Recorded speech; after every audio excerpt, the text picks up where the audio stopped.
যে কাওয়া ভাই আইছেন? বসেন।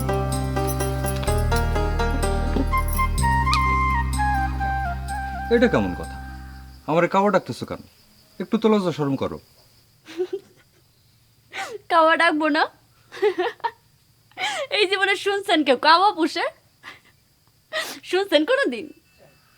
আমার ভালো লাগে আমি পুষি, তাই বলে আমার কাওয়া ডাকবা? আপনার যে গায়ের রং, কাওয়াও ফেল। আমার গায়ের রং কাওয়ার মতো? এই তোমার বিবেচনা? ধুর, তোমার এখানে আসাই ভুল হয়েছে, আর আসবো না। আরে আরে আরে, বসেন বসেন বসেন বসেন।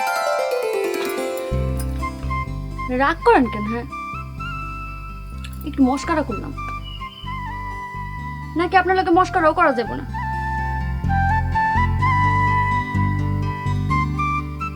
আস্তা খাবেন? না, খাবো না। বিষ দাও, বিষ খাই। নেন, খান একটু।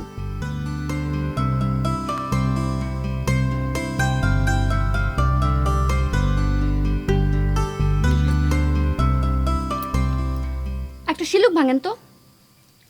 ঘর আছে, দরজা নাই, মানুষ আছে, কথা নাই। বলেন তো এটা কি? আমার এত ঠেকা নাই এটা ভাঙার। কন যে পারবেন না? না, পারবো না। তুমি বলো। বলবো না। আপনি ইঞ্জিনিয়ারিং পড়েন, আপনি বুদ্ধি খাটায় বাই করেন। আমার এত বুদ্ধি নাই। বাবার তো প্রিয় ছাত্র ছিলেন, বাবা আপনার ডাকে অঙ্কের জাহাজ, আর আপনার বুদ্ধি নাই। আফসোস। তোমার অঙ্কের কি খবর? আগের মতোই, মাথায় অঙ্ক ঢুকে না, ভয়ে বাবার সাথে কথাও কইতে পারি না। আমি তোমার অঙ্ক শিখাইতে পারি। শিল্লুক ভাঙাইতেই পারেন না, আর আমার অঙ্ক শিখাইবেন?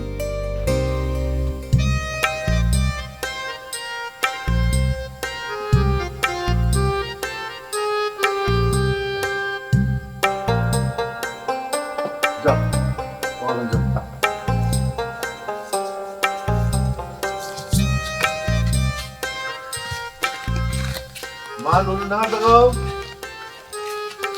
এদিকে একটু আসেন।